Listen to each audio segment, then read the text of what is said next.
Praise the Lord. ஆண்டவரும் அருமை இரட்சகருமாகிய இயேசு கிறிஸ்துவின் இனிய நாமத்தினாலே உங்கள் யாவரையும் நாங்கள் வாழ்த்தி ஆசீர்வதிக்கிறோம். கர்த்தர் உங்களை ஆசீர்வதிப்பாராக. இன்றைய தேவ வார்த்தை சங்கீதம் 103 அதிகாரம் 3வது வசனம் 4வது வசனம் சொல்லுவது பாருங்க. அவர் உன் அக்கிரமங்களை எல்லாம் மன்னித்து உன் நோய்களை எல்லாம் குணமாக்கி. அல்லேலூயா. அவர் உன் அக்கிரமங்களை எல்லாம் மன்னித்து என்ன செய்கிறாரா? நம்முடைய நோய்களை குணமாக்குற தேவனாக இருக்கிறார். ஒருவேளை நம்மிடத்தில் அக்கிரமங்கள் இருக்குமானால் அந்த அக்கிரமங்களை மன்னிக்கிற தேவனாய் இருக்கிறார். ஆனால் நம்ம அறிக்கையிட்டு செபிக்கணும். அறிக்கையிட்டு செபிக்கும் பொழுது தான் அதை தேவன் மன்னித்து மனம் இறங்குற தேவனாய் இருக்கிறார். அது மாத்திரமில்ல, 4வது வசனம் சொல்லுது பாருங்க. உன் பிராணனை அழிவுக்கு விலக்கி மீட்டு உன்னை கிருபையினாலும் இரக்கங்களினாலும் முடிசூட்டி. அல்லேலூயா.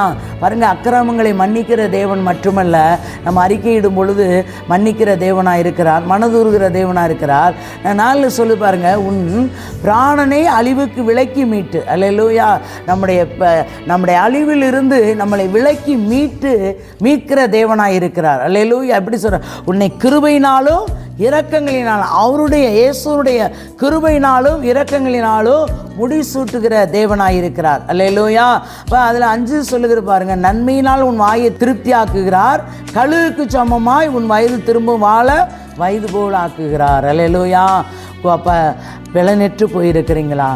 ஒருவேளை எனக்கு வயசாயிருச்சு, எனக்கு பலன் இல்லை அப்படின்னு இருக்கீங்களா? ஆனால் அந்த வசனம் சொல்லுகிறது பாருங்க. எப்படியா? கழுகுக்கு சமமான உன் வயது திரும்ப வாழ வயது போல ஆக்குகிற தேவனாய் இருக்கிறார். அல்லேலூயா.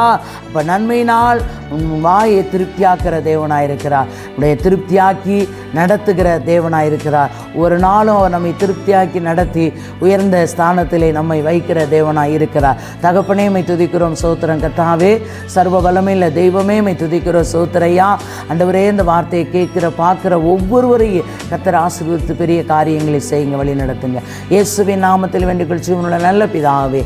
ஆமென், ஆமென்.